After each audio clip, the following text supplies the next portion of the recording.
नमस्कार, मैं हूं प्रवीण दुबे। आज की इस बहस को शुरू करने से पहले मैं ये पूरी तरह साफ कर देना चाहता हूं कि हमारा मकसद अभिव्यक्ति की आजादी पर सवाल उठाना कतई नहीं है। इसे दोष दर्शन की तरह भी ना देखा जाए। मामला गंभीर है, जिसमें मध्य प्रदेश के एक नौकरशाह ने अपनी फेसबुक पोस्ट से सीएए पर ऐतराज जताया।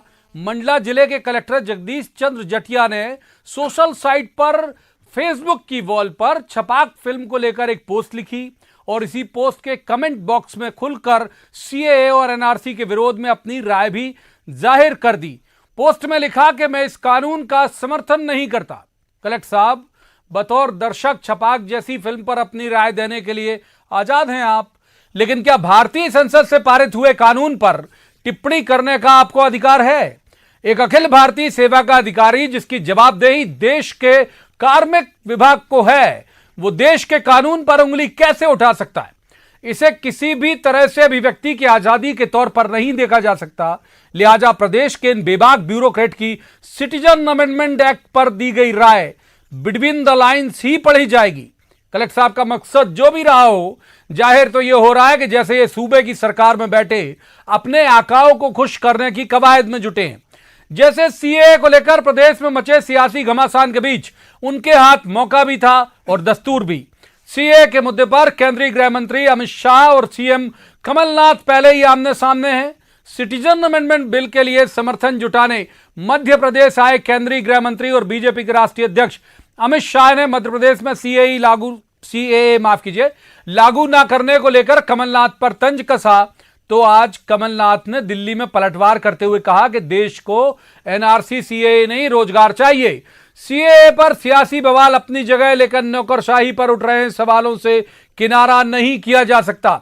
देश के सिस्टम का अहम हिस्सा होने के बावजूद मंडला कलेक्टर जटिया ने संसद में बने एक कानून का विरोध कैसे कर दिया? क्या माना जाए कि इस फहरिस्त में अभी कई और भी आएंगे? छपाक के बहाने सीएए की सियासत में छलांग आखिर है क्या? सोशल मीडिया के जरिए कलेक्टर ने आखिर किसे दिखाई है आस्था? सवाल यह है कि जगदीश चंद्र जटिया कलेक्टर हैं या राजनेता? जवाब तो देना होगा, लेकिन पहले आपको दिखाते हैं एक रिपोर्ट, देखिए।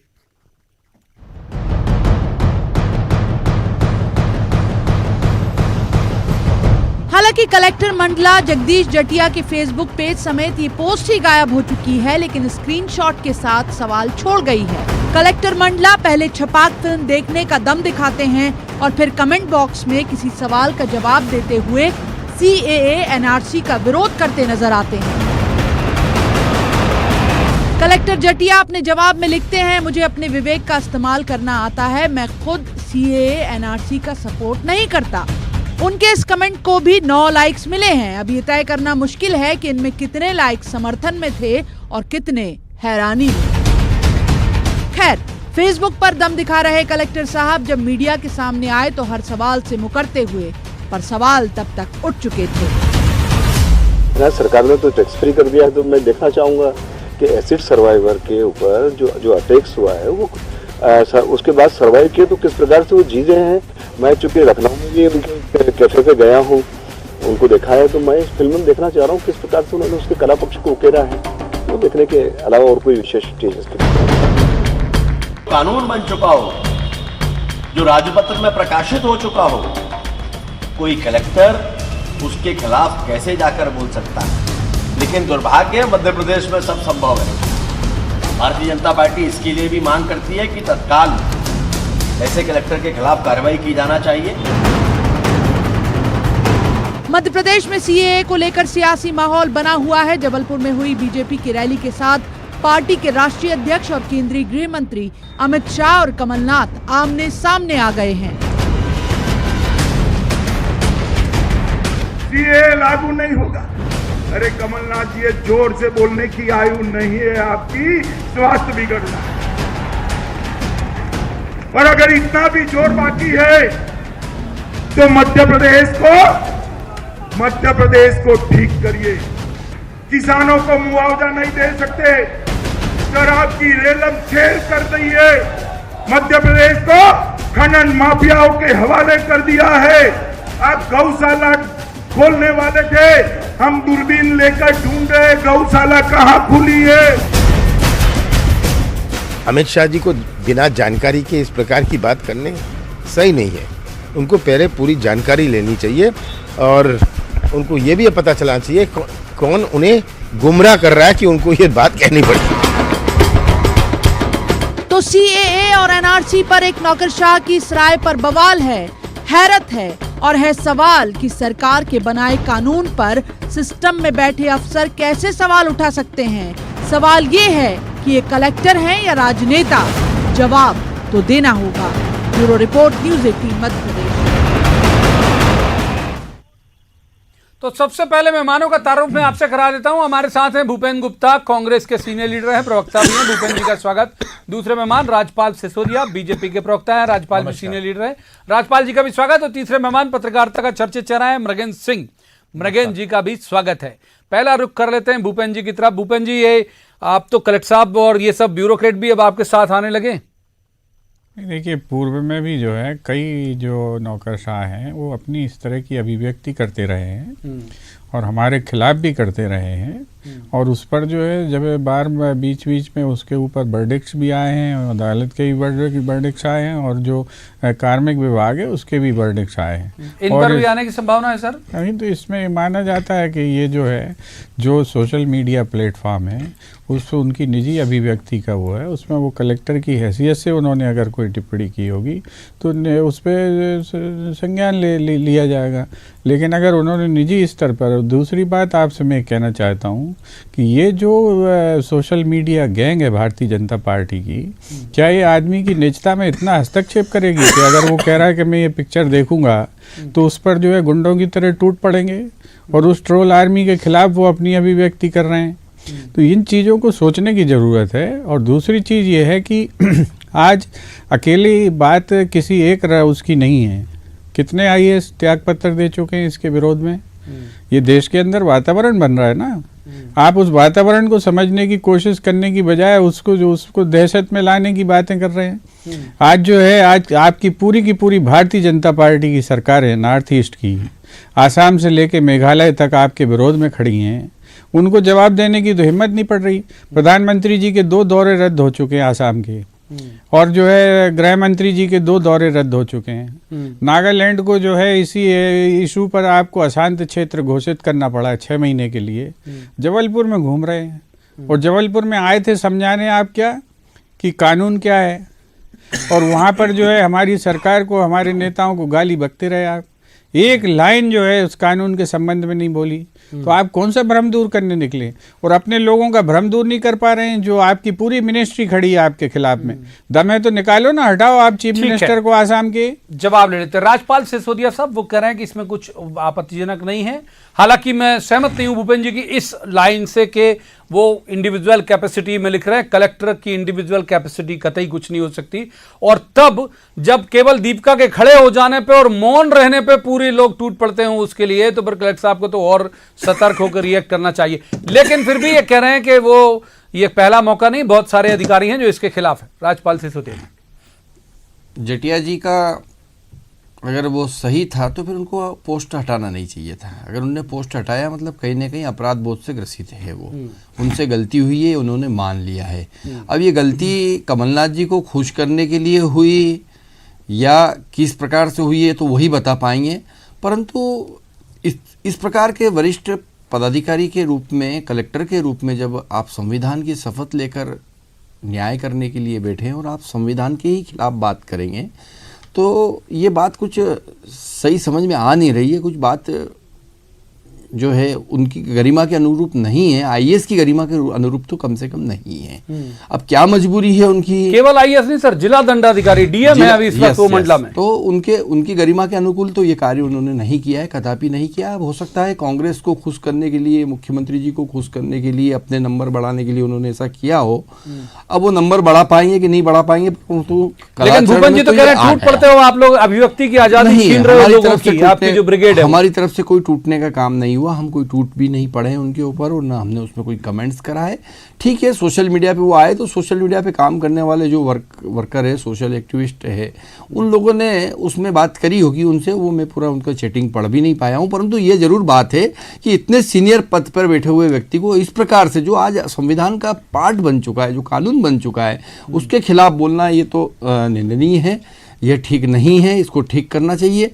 और जहाँ तक सवाल है कि अभी मेरे कांग्रेस के मित्र आदरणीय प्रवक्ता साहब कह रहे थे कि अमित शाह जी आए और उन्होंने जो है कानून पे नहीं बोला और अन्य उनके विपक्ष के नेताओं पे बोलने का काम किया, तो निश्चित तौर पर इसलिए बोलने का काम किया कि कहीं ना कहीं ये कि यही वर्डिंग पाकिस्तान जब अपनी बात को रखता है यूएनओ में, तो उसके वर्डिंग और इनके नेताओं के वर्डिंग क्यों मिल रहे हैं, ये रिश्ता क्या कहलाता है, ये देश जानना चाहता है। ये रिश्ता क्या कहलाता है, ये देश जानना चाहता है। मृगेन जी को शामिल कर लेते हैं।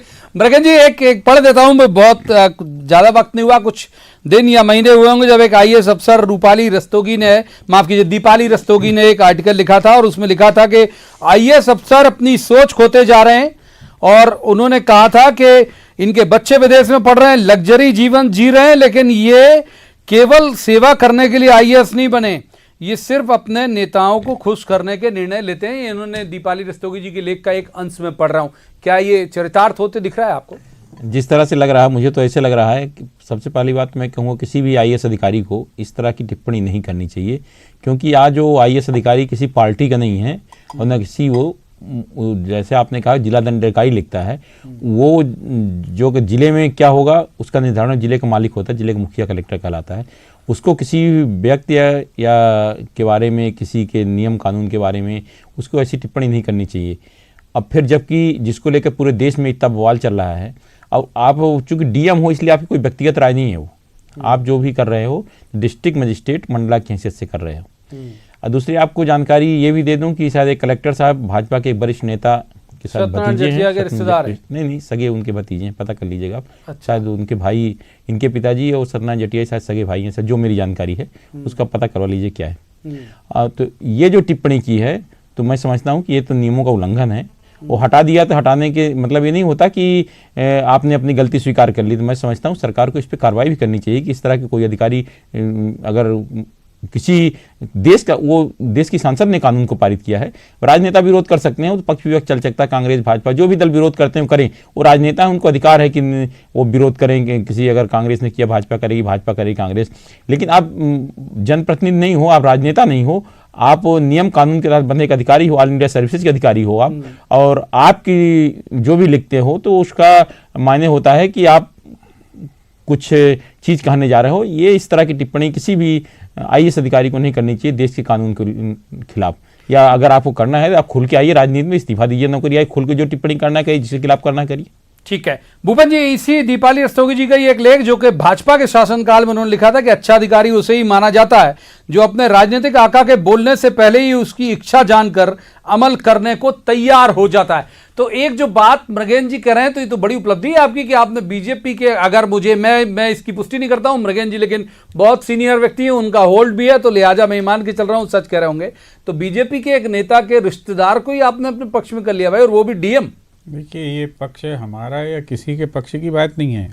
सवाल ये है कि आपने कोई कानून जो है केवल संख्या बल के आधार पर आपने जबरदस्ती पारित कर लिया बिना डिबेट करे, जिसकी डिबेट आज आपको सड़कों पे घर घर जाके करनी पड़ रही है, तो उसके जो है उसका मतलब है अगर ऐसे लोग भी आपके परिवारों के लोग बाहर निकल कर अगर आपके खिलाफ खड़े हो रहे हैं, तो इसका यही तो मैं कह रहा था, पूरा आसाम का आपका मंत्रिमंडल आपके खिलाफ है, तो इसका मतलब है कि आपने जो है जनमत का अनादर करके संख्या बल के आधार पर कोई कानून पास कर लिया है और आप जनता के जनमत का आदर नहीं करना चाहते।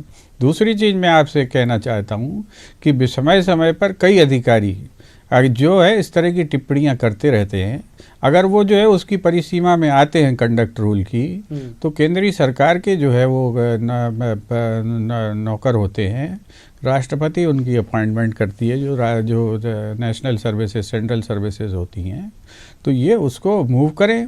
जब जो है आपको याद हो कि महाराष्ट्र में एक सेक्रेटरी लेवल की अधिकारी ने जब टिप्पणियाँ की थी हमारी सरकार के खिलाफ, हमारे नेताओं के खिलाफ की थी, अभी गौरी सिंह जी ने टिप्पणियाँ की थी, तो ये जो है इनके बचाव में कितने लोग खड़े हो गए थे। अभी भारतीय जनता पार्टी के आप 20 दिन पुराने बयान पढ़ लीजिए, तो आपको समझ में आ जाएगा कि ये सुविधा की तर्क जो गढ़ते हैं ये, और ये पीछे के दरवाजे से जो बातें करते हैं उनमें सच क्या है झूठ क्या है।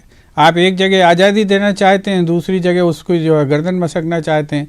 ये दोनों काम एक साथ नहीं हो सकते। और दूसरी चीज़, अगर हिम्मत है और आप समझते हैं कि ये चीज़ गलत हुई है तो आपको किसने रोका है, आप करिए कार्रवाई। तीसरी चीज़ मैं आपसे कहना चाहता हूँ कि इनके नेताओं में इतनी अधीरता है और इतनी जो है कहना चाहिए उतावली है बयान देने की, मरे जा रहे हैं हेडलाइन में बनने के लिए, कि वो इनके नेता वो राकेश सिंह जी तो कह रहे थे कि साहब कमलनाथ जी करवा रहे हैं ये सब।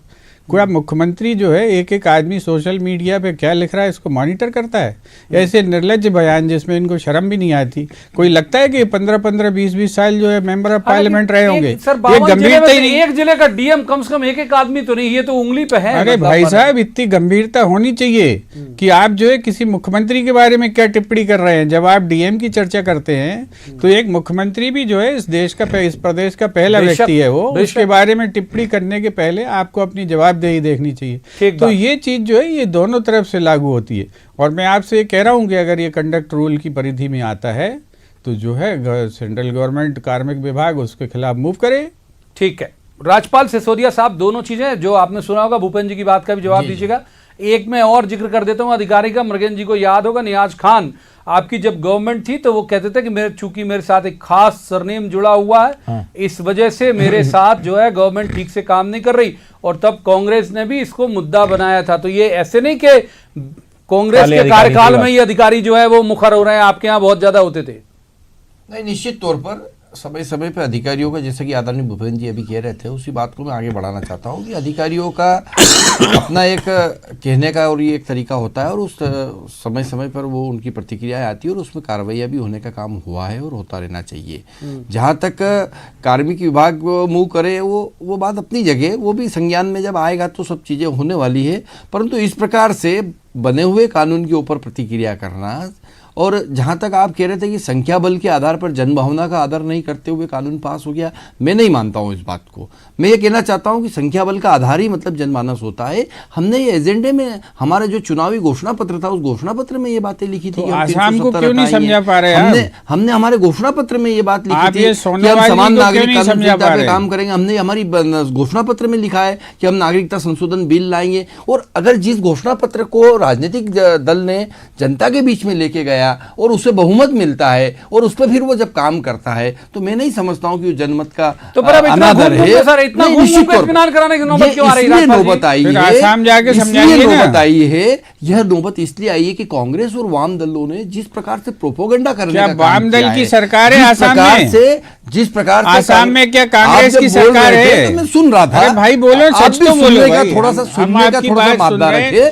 आसाम जिस प्रकार का प्रोपेगेंडा कांग्रेस ने इस देश के अंदर करने का काम किया है, जिस प्रकार से लोगों को भ्रमित करने का काम किया है, तो फिर हमारे दल का और हमारा एक नैतिक कर्तव्य हो जाता है कि हम उस प्रोपेगेंडा को जनता के बीच में बताएं जाकर कि कांग्रेस किस प्रकार का प्रोपेगेंडा कर रही है, कांग्रेस किस प्रकार से इसे नागरिकता कानून के लेकर और जनता के बीच में गुमराह करने का काम कर रही है, ये बताने का काम हम कर रहे हैं। और उसमें हमें सफलता मिल रही है, अपार सफलता मिल रही है। जन समुदाय हमारे साथ आ रहा है, हर स्थान पर तिरंगा यात्राएं निकल रही है, प्रदेश के हर जिले में हम जो है बड़ी संख्या में इस प्रकार के कार्यक्रम करने में सफल हुए हैं। और अब हमारा अगले चरण में गाँव-गाँव तक जाने वाले हैं। बहुत वक्त है, मृगेंद्र जी को शामिल कर लेते हैं। मृगेंद्र जी, अभी अब मतलब ये चलन अभी कुछ महीने पहले से ही शुरू हुआ, पहले दबा छुपा रहता था।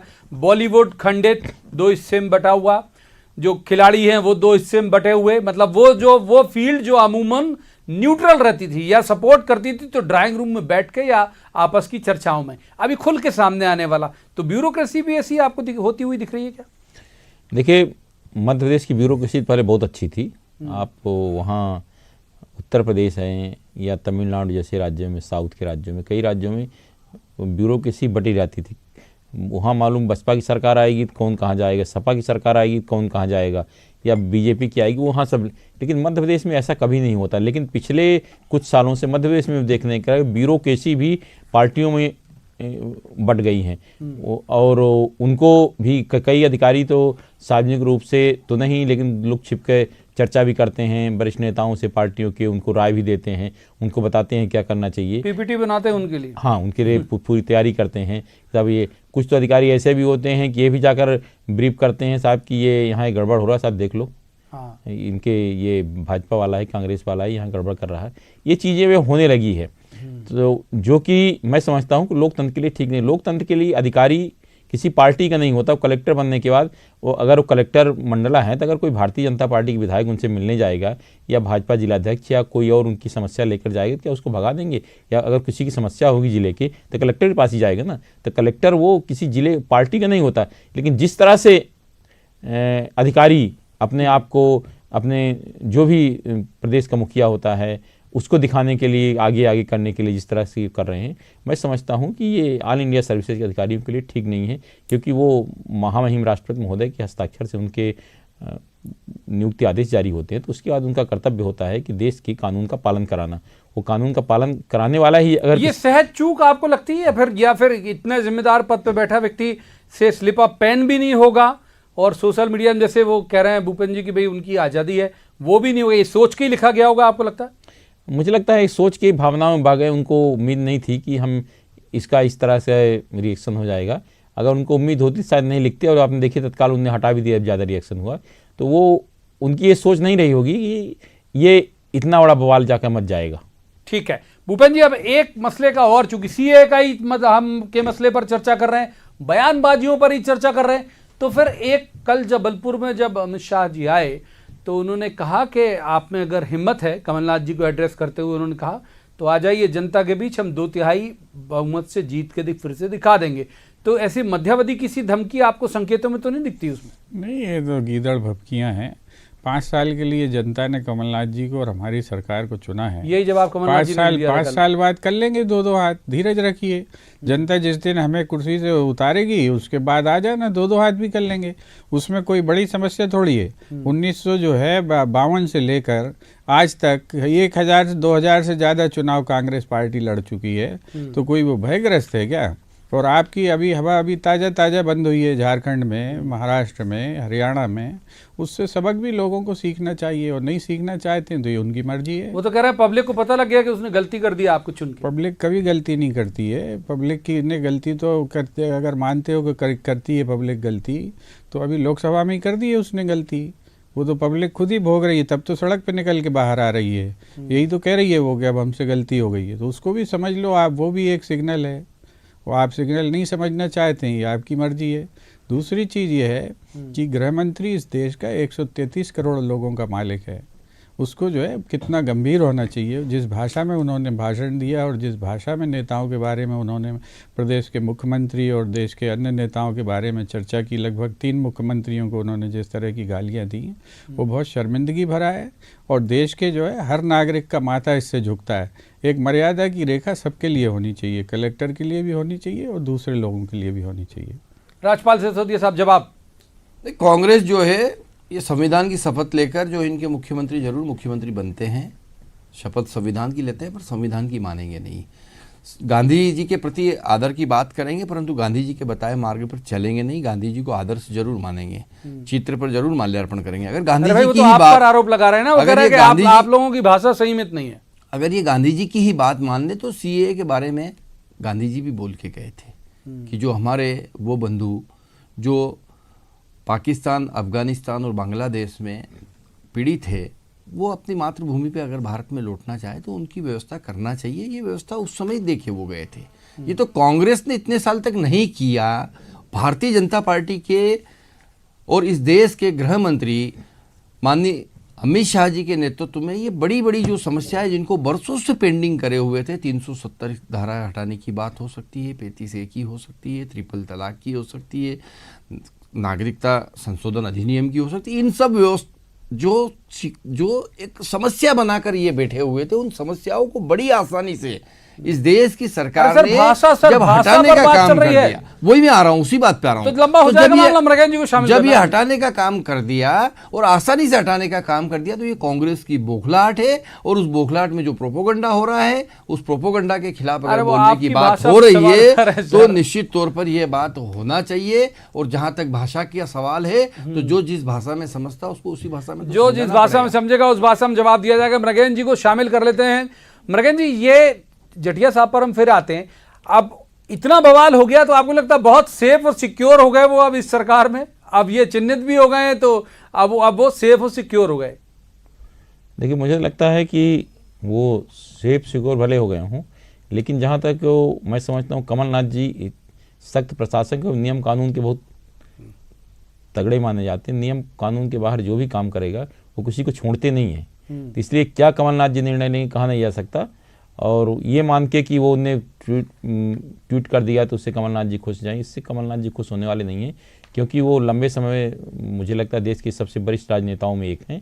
तो उनको पूरी नियम प्रक्रिया मालूम है। जो भी नियम कानून के बाहर करेगा उसको वो शक्ति दिखाएंगे, उस पर कार्रवाई करेंगे। तो माफ कीजिए, वक्त इतनी चर्चा के इजाजत सर, देता है। एक सेकंड बस। सर बहुत जल्दी, एक बिल्कुल सेकंड। खत्म ही हो गया मामला। हाँ, ये जल्दी जो से। है भारतीय जनता पार्टी देश भर में झूठ फैलाती फिर रही है।